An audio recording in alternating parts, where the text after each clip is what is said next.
नमस्कार साथियों, मैं Sushil Kumar, junior account assistant Indian railway आप सबका सुशील बटेसर यूट्यूब चैनल पर स्वागत करता हूं। आज हम बात करने वाले हैं आरपीएफ कांस्टेबल के एग्जाम को लेकर। एग्जाम आपका जनवरी 2025 में होना है। कैसे होना है मैं आपको इस वीडियो में बताऊंगा और इसके साथ साथ मेरे एक्सपीरियंस से आपको बेस्ट स्ट्रेटजी बताने वाला हूं, जिसमें आपको 90 प्लस नंबर आप आराम से ला सकते हो और आराम से सिलेक्शन ले सकते हो। यदि आप मेरे चैनल पर नए हो तो चैनल को सब्सक्राइब कर लें। आज की वीडियो में हम कवर करेंगे जैसे एग्जाम डेट कब है, आपकी एग्जाम का पैटर्न क्या रहने वाला है, इसके अलावा 90 प्लस स्कोर आपको कैसे करना है, 95 प्लस स्कोर, और उसमें ही आपका सिलेक्शन होना है। और इसके साथ आपको स्कोर कैसे इंप्रूव करना है, आपके जो मॉक टेस्ट दे रहे हो इसमें आपको मैं अपनी बेस्ट स्ट्रेटजी बताने वाला हूं मेरे एक्सपीरियंस से, क्योंकि मैंने भी रेलवे के 3 एग्जाम क्रैक किए हैं अब तक। यदि आप मेरे बताए अनुसार 30 दिन भी तैयारी कर लेते हो तो आपका सिलेक्शन हो सकता है। तो पूरी स्ट्रेटजी जानने के लिए वीडियो के अंत तक जरूर बने रहें। वीडियो में आगे बढ़ने से पहले बता दूं कि रेलवे आरपीएफ कांस्टेबल के लिए बेस्ट बुक चक्षु पब्लिकेशन की बुक आती है, जिसमें आप देखोगे कि 2013, 2014, 2015, 2019 में जो आरपीएफ कांस्टेबल के एग्जाम हुए थे उनका हल प्रश्न पत्र दिया हुआ है आपको, उसमें उत्तर व्याख्या भी दी हुई है और प्रश्न पत्र भी दिया हुआ है। इसके साथ 1 से 20 तक आपको पूरे प्रैक्टिस सेट मिल जाते हैं जो लेटेस्ट वर्जन पे, टीसीएस के लेटेस्ट वर्जन पे। यहाँ आप इधर मैंने बताया हुआ है कि ये देखो प्रैक्टिस सेट कैसे दिया हुआ है, जिसमें आरपीएफ कांस्टेबल सोल्ड पेपर 2019 का दिया हुआ है, जिसमें आप देख सकते हो कि 1 बाय 1 क्वेश्चन, सभी क्वेश्चन दिए हुए हैं। इसमें आप जब लास्ट में देखोगे तो उत्तर भी दिए हुए हैं व्याख्या सहित। इसमें आपको ट्रिक से समझाया गया है, जो भी बेस्ट ट्रिक होती है इस ट्रिक से बताया गया है कि इस क्वेश्चन में कौन सी ट्रिक लगने वाली है। इस बुक के साथ चक्षु पब्लिकेशन का एक कॉम्बो पैक आता है, जिसमें रेलवे की रीजनिंग यानी आरपीएफ के लिए रीजनिंग, जिसमें 6000 प्लस आपको टीसीएस एमसीक्यू क्वेश्चन मिल जाते हैं चैप्टर वाइज, और 6000 प्लस मैथ के भी क्वेश्चन मिल जाते हैं TCS MCQ wise, chapter wise ये बुक है। इसके अलावा सामान्य अध्ययन की भी 6900 प्लस आपको इसमें टीसीएस एमसीक्यू क्वेश्चन मिल जाते हैं, इसमें भी आपको चैप्टर वाइज मिल जाते हैं। चक्षु पब्लिकेशन की ये सभी बुक आप ऑनलाइन ऑर्डर कर सकते हो, जिसका लिंक मैंने डिस्क्रिप्शन में दे दिया है। आप फ्लिपकार्ट, अमेजॉन, स्नैपडील कहीं से भी ऑनलाइन परचेज कर सकते हो। अब चलते हैं हम हमारे मेन वीडियो की तरफ, जिसमें हम जानेंगे कि एग्जाम डेट, एग्जाम पैटर्न और 90 प्लस स्कोर आपको कैसे लाना है, कैसी मेरी स्ट्रेटजी रहने वाली है। सबसे पहले एग्जाम डेट को क्लियर कर देता हूं मैं। जैसा कि पहले एक रेलवे का सर्कुलेट जारी हुआ था, जिसमें यह वायरल हुआ था कि यह पैटर्न रहने वाला है, जिसमें सबसे पहले एएलपी के एग्जाम को लेकर दिया हुआ था कि 25 नवंबर से स्टार्ट होंगे, फिर टेक्नीशियन का एग्जाम आपके दिसंबर में स्टार्ट होंगे, फिर आरपीएफ एसआई के एग्जाम दिसंबर में होंगे, फिर कांस्टेबल का एग्जाम दिया हुआ था। तो जो पैटर्न पहले दिया हुआ था उसी पर रेलवे बोर्ड ने अमल किया और उसी के अनुसार ही एग्जाम शेड्यूल जारी किया। तो उसी को मद्देनजर देखते हुए कि आपके जनवरी में एग्जाम होना कन्फर्म है कांस्टेबल के। जैसे ही आपके एएलपी, एसआई, टेक्नीशियन और जेई के एग्जाम होते हैं, उसके बाद तुरंत बाद आपको कांस्टेबल का एग्जाम देखने को मिलेगा, जो लगभग 8 जनवरी से स्टार्ट होने वाले हैं एग्जाम। अभी पहले मैं थोड़ा पैटर्न भी बता देता हूं कि आपको सीबीटी एग्जाम होगा, जो एक ही होगा आपका कंप्यूटर बेस्ड एग्जाम, जिसमें आपको 35 नंबर की मैथ्स रहेगी, रीजनिंग रहेगी 35 नंबर की, और जीके जीएस 50 नंबर का, यानी टोटल 120 क्वेश्चन रहेंगे 120 नंबर के, और 90 मिनट इसके लिए आपको दिए जाएंगे। तो इस 90 मिनट में आपको स्कोर करना होगा, उसी के आधार पर आपका सिलेक्शन होगा। और कैसे सिलेक्शन होगा इसमें जानेंगे कि, क्योंकि मैथ और रीजनिंग ऐसे पार्ट है जिसमें आप अच्छी तैयारी कर लेते हो तो आपके 70 में से आराम से 55 प्लस नंबर ला सकते हो, उसमें 55 और 60 के बीच में। और फिर रह गई जीके की बात। जीके में यदि आप 30 स्कोर करते हो तो आराम से आपका सिलेक्शन हो जाता है। यदि आप 30 और 60 मिला के 90 प्लस नंबर ले आते हो तो इसमें आपका कोई सिलेक्शन नहीं रोक सकता। तो इसके लिए एक स्ट्रेटजी होनी चाहिए। काफी स्टूडेंट के 50 में से जीके के नंबर अभी नहीं इंक्रीज हो रहे हैं, मैथ रीजनिंग में भी नहीं हो रहे हैं, मॉक टेस्ट लगाने से डर रहे हैं, तो उनके लिए यह मैं बेस्ट स्ट्रेटजी बता रहा हूं। तो सबसे पहले हम इस पैटर्न को 4 तरह से समझेंगे। तो सबसे पहले आपको क्या करना है कि प्रैक्टिस सेट और प्रीवियस ईयर पेपर लगाना है। उसके बाद आपको डेली 25 से 50 क्वेश्चन जीके जीएस के लगाने हैं। कैसे लगाने हैं मैं आगे डिटेल में बताऊंगा, अभी आप सिर्फ स्ट्रक्चर समझिए। उसके बाद डेली एक स्टैटिक जीके का टॉपिक, और लास्ट में आपको जो आपका वीक टॉपिक है उसको कैसे तैयार करना है। तो हम 1 बाय 1 स्टार्ट करते हैं। तो सबसे पहले practice set previous year paper.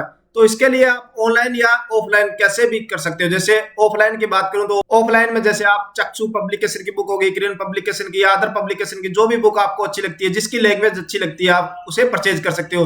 इसके अलावा ऑनलाइन टेस्ट की बात करूं तो ऑनलाइन टेस्ट में जैसे टेक्स्ट बुक हो गया, प्रेप हो गया, ग्रेड हो गया, जो भी आपके पास है उससे आप ऑनलाइन टेस्ट भी लगा सकते हो। तो ऑनलाइन टेस्ट आपको कब लगाना है, यह मोस्टली स्ट्रेटजी किसके लिए बता रहा हूं, जिनकी तैयारी लगभग कंप्लीट हो चुकी है, क्योंकि जनवरी में एग्जाम है, 30 दिन का आपके पास समय है। तो यह मेरा मानना है कि आपका सिलेबस या तो कंप्लीट हो चुका है या 80% 60% से अब आप कंप्लीट कर चुके हैं, उनके लिए यह स्ट्रेटजी है। जो अभी स्टार्टिंग से स्टार्ट कर रहे हैं उनके लिए यह स्ट्रेटजी नहीं है। तो सबसे पहले आपको करना है कि प्रीवियस ईयर के जितने भी पेपर हुए 2013, 14, 15 और 19 में, उनको तो लगाना बहुत ही जरूरी है। इससे आपको एक रूट मैप तैयार हो जाएगा कि कैसे रेलवे एग्जाम में क्वेश्चन पूछता है। इसके बाद आपको प्रैक्टिस सेट लगाना है, डेली एक प्रैक्टिस सेट लगाना है 6 डे वीक के, 6 मंडे टू सैटरडे फिक्स कर लो कि आपको डेली एक टेस्ट लगाना है और संडे को सिर्फ रिवीजन करना है। संडे को आपको कोई टेस्ट नहीं लगाना, संडे को सिर्फ रिवीजन रहेगा। और फिर आपको एक नोटबुक बनानी है जिसमें आपके जो क्वेश्चन बार बार गलत हो रहे हैं उनको नोट डाउन करो, और उनके जो टॉपिक होते हैं ना, जैसे कोई एक क्वेश्चन जैसे नदी से रिलेटेड जीके का मालूम है, जैसे नदियों से रिलेटेड कोई क्वेश्चन गलत हो गया तो नदियों से रिलेटेड पूरे टॉपिक को क्लियर किए, उस क्वेश्चन को क्लियर ना करें, पूरे टॉपिक को क्लियर करोगे तो इससे ये फायदा होगा कि आगे आने वाले कोई भी प्रैक्टिस सेट या मेन एग्जाम में उससे रिलेटेड कोई क्वेश्चन आता है तो वो आपका गलत नहीं होगा। फिर यदि ऑनलाइन टेस्ट लगा रहे हो तो ऑनलाइन में आपके काफी गलत भी होंगे, साथ साथ में तो गलत होंगे तो उनके लिए आप बुक मार्क कर लें और उनको रिवीजन करते रहें, रिपीट में आप बार बार उनको देखते रहें, और रिपीटेड में जो बार बार आपके गलत हो रहे हैं उनको फिर आप नोटबुक में नोट डाउन कर सकते हो और उनके पूरा क्लियर कीजिए। जिस भी टॉपिक से, मैथ से है तो मैथ का वो चैप्टर क्लियर कीजिए, रीजनिंग से हो रहे हैं तो रीजनिंग कम से कम उससे 15 से 20 आपको उस पर प्रैक्टिस करके देखिए कि बार बार आपके क्यों गलत हो रहे हैं। तो यह स्ट्रेटजी आपको 30 दिन अपनानी है। तो 30 दिन में लगभग आपके 24 टेस्ट कंप्लीट हो जाएंगे और आप देखोगे कि आपका स्कोर धीरे धीरे बढ़ने लग जाएगा मॉक टेस्ट में। ये पूरा मैंने शेड्यूल बताया है, इसमें लगभग डेली आपके 3 घंटे लगेंगे क्योंकि 90 मिनट का टेस्ट, 90 मिनट आपको एनालाइज करना है और आपको नोट डाउन करना है कि कहाँ आपकी गलती हो रही है। फिर आपको क्या करना है कि डेली 25 से 50 क्वेश्चन जीके जीएस के प्रीवियस ईयर क्वेश्चन तो जरूर लगाने। अब आपको क्वेश्चन कहाँ से मिलेंगे, आपको मोस्टली लगाना है मिक्स्ड क्वेश्चन, एक चैप्टर वाइज नहीं लगाना, मिक्स्ड क्वेश्चन लगाओ कि कोई कभी क्वेश्चन नदी से रिलेटेड आ रहा है, कभी स्टैटिक जीके से रिलेटेड आ रहा है, कभी कहीं से रिलेटेड आ रहा है, तो इस तरह से लगाना है आपको। तो पहले तो प्रीवियस ईयर को कंप्लीट करो, उसके बाद ये मिक्स्ड क्वेश्चन आपको कहाँ मिलेंगे, जैसे अभी एसएससी के एग्जाम हुए हैं, सीजीएल के हुए हैं, एमटीएस के हुए हैं, जेई के एग्जाम हुए हैं, वो क्वेश्चन उठाओ, आपको नेट से मिल जाएंगे, इजिली मिल जाएंगे। यदि मेरे को मिलते हैं तो मैं अपने टेलीग्राम ग्रुप में आपके साथ शेयर कर दूंगा। इसके अलावा जैसे एएलपी का एग्जाम अभी 25 नवंबर से स्टार्ट होगा, तो डेली उनमें क्या रेलवे क्वेश्चन पूछ रहा है तो वो आपको जरूर लगाने हैं। इसके अलावा जितने भी अदर एग्जाम 2024 में कंडक्ट हुए हैं उनके सभी जो सेंट्रल गवर्नमेंट के रहते हैं एग्जाम, मेनली एसएससी और रेलवे के तो सभी लगाने ही लगाने हैं जो 2024 में जितने भी एग्जाम हुए हैं। तो अदर एग्जाम भी है, यदि आपके पास टाइम है तो उसके भी आप लगा सकते हो। इसके अलावा जो करंट में कोई इश्यू चल रहा है, किसी भी टॉपिक को लेकर इश्यू चल रहा है, जैसे अमेरिका में अभी चुनाव हुआ है तो चुनाव से रिलेटेड उनके कोई हेडक्वार्टर से उनके रिलेटेड क्वेश्चन पूछा जाता है, तो उस जो करंट का इश्यू है ना उसको थोड़ा उसके आसपास का क्षेत्र को पूरा कवर करके चले। जब आप ये क्वेश्चन लगाओगे तो मॉक टेस्ट में देखोगे कि कुछ क्वेश्चन आपको रिपीटेड मिलेंगे, तो रिपीटेड में भी आप बार बार उसको गलत कर रहे हो तो उसको एक नोटबुक में नोट डाउन करें और जिस भी टॉपिक से बार बार गलत हो रहे हैं उसके कंप्लीट टॉपिक को तैयार करें, उसको 15 से 20 मिनट देकर उसको पढ़ें, कहाँ आपकी गलती हो रही है उसका डाउट पूरा क्लियर करें और डेली रिवीजन करना है। जो आप काम करिए 30 से 40 मिनट का कार्य है, 30 से 40 कर रहे हो उसमें 15 मिनट आपको जो डेली गलत हो रहे हैं बार बार और जहां आपको डाउट आ रहा है उसको 15 मिनट डेली रिवीजन करना है। इससे आपका स्कोर जीके जीएस में आराम से बढ़ने लग जाएगा। स्टार्टिंग में नहीं, आप एक हफ्ते के बाद देखोगे कि आपका स्कोर धीरे धीरे इंक्रीज हो रहा है। तो यहाँ हमारा सेकंड स्टेप खत्म हो जाएगा। इसमें आपको 30 से 45 मिनट लगने वाले हैं, यानी 3 घंटे पहले प्रैक्टिस सेट में, फिर 30 से 45 मिनट आपको जीके जीएस के लिए रखना है। उसके बाद आपको डेली 1 स्टैटिक जीके का टॉपिक उठाना है। आप किसी भी बुक से उठा सकते हो या फिर यूट्यूब से उठा सकते हो। इसके लिए आपको कम से कम 1 घंटा डेली देना है, यानी पहले हम 4 घंटे कवर कर चुके हैं, 3.5-4 घंटे, और अभी 1 घंटा इसके लिए 5 घंटे का समय हो जाएगा। इसमें आपको जैसे कोई कैपिटल होगी, करेंसी होगी, सभी को आपको याद करना है। कोई डांस हो गया, फोक डांस हो गया, वाइल्ड लाइफ हो गए, उनके नेम कहाँ है, स्टेट उनके या किसी कंट्री से रिलेटेड है, जो करंट में इश्यू चल रहे हैं उनको तो कवर करना ही है। साथ साथ में आपको करंट स्टैटिक जीके के भी आपको देखना है। इंटरनेशनल ऑर्गेनाइजेशन के हेडक्वार्टर को आपको याद करना है क्योंकि रेलवे का मोस्ट फेवरेट टॉपिक है ये। जो डांस वाला है, डांस से भी एक क्वेश्चन रेलवे उठाता है। फिर ग्रास प्लांट है जो उनके नेम आपको याद करना है, रेलवे का फेवरेट है। अवार्ड जो मोस्टली 2024 में कंप्लीट हुए हैं उनको भी आपको कवर करना है। सभी को जो भी अवार्ड है सभी को कम से कम ऊपर वाले 3 टॉप तो रखना ही रखना। इसमें डिफेंस प्रोग्राम जो युद्ध अभ्यास होते हैं जैसे फ्रांस के साथ होता है, अमेरिका के साथ, उनके नाम और जो हाल ही में कब हुआ है उनको थोड़ा मद्देनजर का कि कौन सी जगह हुआ है इसको मद्देनजर रखना। इसके साथ साथ आपको लार्जेस्ट, लॉन्गेस्ट, हाईएस्ट इंडिया और वर्ल्ड के दोनों के आपको याद करनी है। तो डेली एक टॉपिक उठाइए कोई, जैसे आज कैपिटल उठा लिया तो सभी देश के मुख्य आप उनकी कैपिटल और करेंसी एक साथ कर सकते हो तो एक दिन में, और 1 घंटा देना है इसमें। इसके बाद रहता है करंट जीके। तो करंट जीके आप डेली न पढ़े, करंट जीके के लिए यूट्यूब पर कुमार गुरु सर है या कोई आप मासिक जो बुक आती है वो भी आप परचेज कर सकते हो। उनको 1 दिन या 2 दिन में कवर करने की कोशिश, क्योंकि जब डेली पढ़ोगे तो लगभग आपको 1 घंटे की क्लास देखनी होगी। मगर रेलवे इतना डीपली क्वेश्चन आपसे नहीं पूछता, तो आप जो मंथली बुक आती है या फिर जो मंथली एक क्लास रहती है 1 घंटे की, उससे कवर आपके करंट जीके हो जाएगा। और कम से कम एक टॉपिक आप साइंस का भी इसके साथ रख सकते हो कि बायोलॉजी, फिजिक्स और केमिस्ट्री में से कोई। साइंस के क्वेश्चन बहुत ही सिंपल रहते हैं, जो रेलवे में पूछते हैं, बिल्कुल सिंपल क्वेश्चन आते हैं। तो किसी भी, जैसे लूसेंट की बुक से आप देख सकते हो या फिर यूट्यूब से भी देख सकते हो, एक टॉपिक आप वहां से भी कवर कर सकते हो।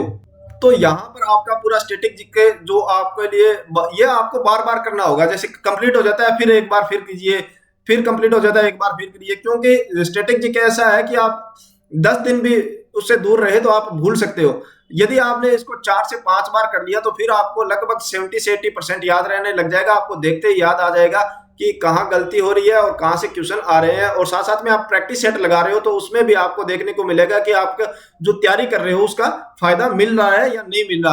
तो आपको कम से कम 7-8 दिन बाद ठीक ठाक आपका कवर हो जाएगा। लगभग एक बार स्टैटिक जीके के टॉपिक भी कंप्लीट हो जाते हैं, क्योंकि जैसे ग्रास प्लांट के नेम है तो ये 5 मिनट का काम है। इसके साथ साथ आप अवार्ड को भी रख सकते हो। डिफेंस प्रोग्राम बिल्कुल छोटा सा टॉपिक है, इसको भी आप रख सकते हो।